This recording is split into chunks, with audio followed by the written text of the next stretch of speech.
C'est reparti pour un nouveau point de l'actualité. Bonjour, merci d'être avec nous. Aujourd'hui, lundi 13 septembre, marque la rentrée scolaire 2021-2022, une période d'angoisse pour certains parents, quand d'autres affichent beaucoup de sérénité. Des tableaux que nous présente Walter Amadou Ouattara dans ce dossier. La rentrée scolaire 2021-2022 est prévue pour le 13 septembre. Avant cette date, les préparatifs vont bon train. Certains parents préfèrent se tourner vers des librairies dites par terre. J'ai 4 enfants scolarisés. Nous sommes obligés de se retourner vers les libraires dehors ici pour essayer de s'entendre avec eux. Quand je ramène le livre de 6e pour prendre pour 5e, j'arrive à économiser. Je mets seulement que peut-être 1000 francs, je prends pour 5e. Il y a d'autres qui viennent changer. Et chez nous, ici, dans notre jargon, on dit ça a troqué. Alors, ils viennent déposer pour la classe inférieure et prendre pour celui de la classe supérieure. Et il y a au moins un quota à ajouter et puis ça passe. Le prix, ça varie comme ça, 500, 1000 francs, 1500 et ça va même au-delà. Ça marche un peu vraiment, hein, parce que c'est le débit. Si la situation représente une belle opportunité d'affaires pour les promoteurs de ces commerces communément appelés librairies par terre, ce n'est pas le cas dans cette papeterie située à Yopougon, carrefour sapeurs-pompiers. À 18 heures passées, l'équipe dirigeante des lieux place et replace les articles dans le secret espoir de recevoir des clients. La responsable laisse entendre que l'an dernier, à pareil moment, les rayons étaient bondés de monde. Cette rentrée, ça s'annonce très difficile par rapport aux autres années. On a quand même de la marchandise, on attend les clients. Tout ce qu'on a pris là, on est allé prendre chez les fournisseurs à crédit. Donc si la rentrée se fait timide, on ne sait pas comment rembourser. Dans la commune de Bingerville, l'inquiétude est également présente chez ce parent de 3 élèves à scolariser. Pour que les enfants soient vraiment spirituellement encadrés, il fallait que j'ai pris, donc j'ai dû gêner, prier pour ça. Je suis en train de chercher les moyens pour convertir mes efforts en moyens financiers pour pouvoir acheter ce que je dois acheter pour que les enfants puissent aller à l'école aisément. De manière globale, je m'inscris dans une fourchette de 250 à 300 000 francs pour les enfants. Retour sur Abidjan. Cocody, Cité Soleil 3. La famille Sissoko semble plus sereine. Elle a pris les dispositions pour assurer une rentrée scolaire aux 4 enfants de cette demeure à scolariser dans le privé. Frais d'inscription et manuel scolaire. 3 millions de francs CFA ont été prévus à cet effet. Il se trouve qu'on sait que la rentrée a une date fixe. Donc on se prépare par conséquent. Mes enfants vont à l'école privée. Voilà, et chaque année, on ne fait que renouveler. Déjà, depuis 2 ou 3 semaines, les répétitions ont commencé, et donc je pense qu'ils sont psychologiquement prêts. Avec moi, la rentrée se prépare depuis les vacances. En fait, j'ai commencé d'abord par la lecture, parce que je dis tout le temps à mes enfants que si on ne lit pas bien, on ne peut pas faire les devoirs. Donc ils avaient des petits livres, ils ont lu pendant toutes les vacances. Et là, on a vraiment commencé les révisions. Ça peut faire 3 à 4 semaines. Ils ont 2 heures de révision tous les jours. Et ça se passe bien. Le chef de famille a reçu les différentes listes de fournitures scolaires par mail. Relativement aux écoles arrimées, au système de l'instruction française, une librairie très cotée a été recommandée par les chefs d'établissement. La famille s'y rend. Ce sont plus de 300 000 francs CFA qui sont déboursés aujourd'hui car tous les articles inscrits ne sont pas disponibles. Conscients que les parents ont fait leur part, les enfants Sissoko mesurent l'ampleur du devoir qui les attend. On a nos outils, maintenant il manque plus que le travail et puis les bonnes notes. Je prends l'engagement de bien travailler et d'avoir minimum 15 de moyenne cette année. Sur la toile, des postes laissent voir que la rentrée est la période durant laquelle on aperçoit des parents parler seuls dans la rue. Pour éviter de telles situations, le spécialiste recommande une gestion rigoureuse et planifiée du budget familial. Il ne faudrait pas percevoir ou viser que le jour de la rentrée scolaire, mais considérer la scolarisation de l'enfant sur le long terme selon le projet qu'on a pour lui. Dès que l'enfant est inscrit en CP1, commencez à épargner pour que ils puissent avoir les frais de scolarité assurés pour le CE2, pour le CE1, le CE2 jusqu'à l'université. L'expérience le montre qu'on a un certain montant pour les fournitures scolaires, quelles que soient les modifications qu'ils peuvent avoir au niveau du manuel. Donc on peut déjà épargner, il faut le faire. Dans tous les cas, libraires et parents d'élèves ne vivent pas de la même manière les préparatifs de la rentrée scolaire. D'une part, on se vide les poches, quelquefois dans le stress. D'autre part, on renfloue les caisses avec de bons chiffres d'affaires. Autre volet de l'actualité, du 1er au 21 novembre prochain aura lieu le recensement général de la population et de l'habitat de Côte d'Ivoire. La ministre du Plan et du Développement, Kaba Nialé, a procédé au lancement de ce dénombrement à Yamoussoukro. 40 000 agents seront chargés de sillonner villes et villages afin de collecter les données sur l'ensemble de la population. Kader Sogodogo. Combien sommes-nous exactement en Côte d'Ivoire? Où vivons-nous? Combien y a-t-il d'hommes et de femmes? Voici autant de questions auxquelles le recensement général de la population et de l'habitat, RGPH 2021, viendra répondre.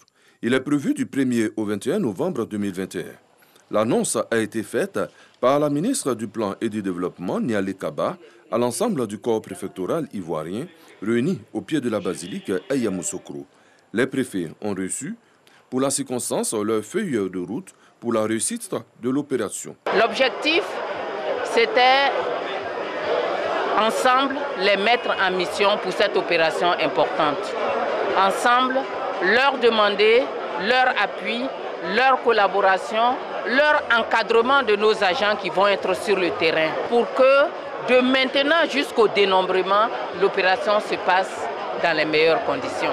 Une opération nécessaire pour une meilleure planification du développement avec des statistiques fiables. Il est clair qu'une mobilisation de toutes les populations s'avère nécessaire. On compte sur les populations pour se faire recenser, adhérer massivement à l'opération. Ça a un objectif purement économique. Si on ne connaît pas la taille des populations, on ne peut pas dimensionner les infrastructures. On ne peut pas dimensionner les actions ciblées. Le recensement général de la population et de l'habitat 2021 est le 5e du genre en Côte d'Ivoire. Était présent à son lancement, aux côtés de la ministre du Plan et du Développement, Nialé Kaba, le président de la Chambre nationale des rois et chefs traditionnels de Côte d'Ivoire et le ministre-gouverneur de Yamoussoukro, Dr Augustin Thiam. Bientôt, une nouvelle usine de fabrication de produits nutritionnels pour animaux. Le coup de pioche a été donné par le ministre des Ressources animales et halieutiques à la zone industrielle d'Akupé-Zudji. Coût de l'investissement, 8 milliards de francs CFA. C'est ce que nous apprend Lanciné Bakayoko. Bâtie sur une superficie de 33 000 m², cette usine de fabrication d'aliments pour bétail, porcs, volailles et poissons est portée par le néerlandais Koudis.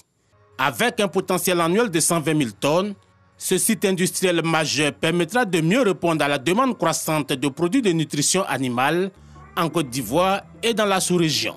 La Côte d'Ivoire, un choix de raison pour l'opérateur économique. Le pays a entrepris des réformes qui ont rassuré les investisseurs, ont fait de ce pays un hub économique de la sous-région.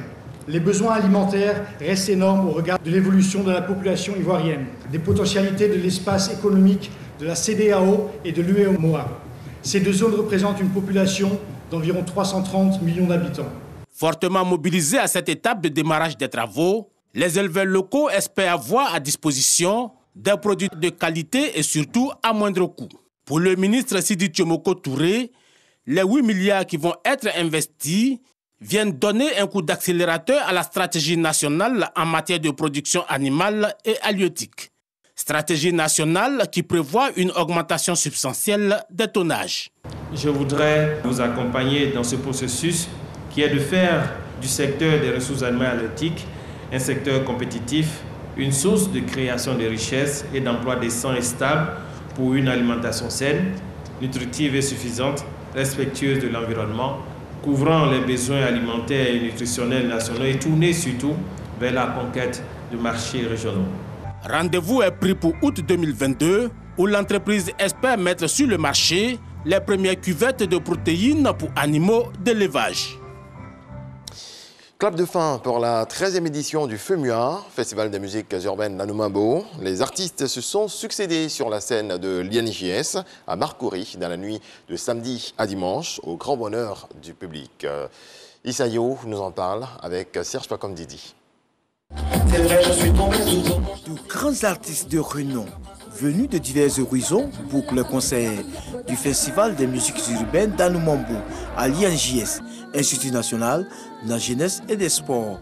13e édition, Kofi Olomide, un des dinosaures de la rumba congolaise, au cours d'une brève prestation, égaye ses fans.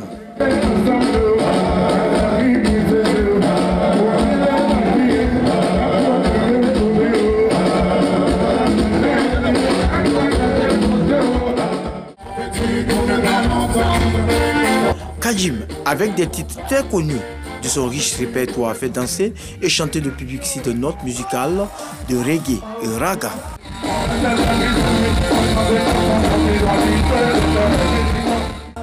De grandes notes de nostalgie avec la chanteuse ivoirienne Maté.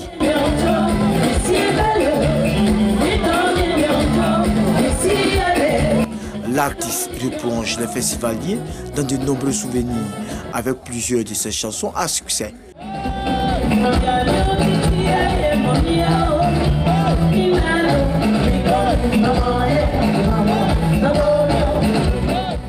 Très attendu, le rappeur international VG Dream crée l'hystérie. Le public ne boude pas son plaisir.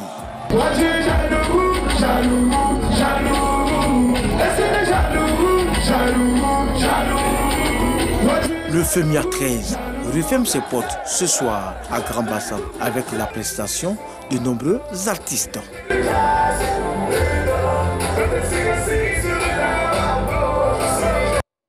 Dans la nuit d'hier à aujourd'hui, donc, le FEMUA 13 a refermé ses portes à Grand Bassam. Dans le reste de l'actualité, selon le bilan provisoire, 5 soldats maliens ont été tués dans le centre du pays. Hier dimanche, ces militaires ont été victimes d'une embuscade tendue par un groupe armé terroriste non encore identifié. C'est ce qu'a annoncé l'armée malienne qui a fait état de 3 morts côté djihadiste.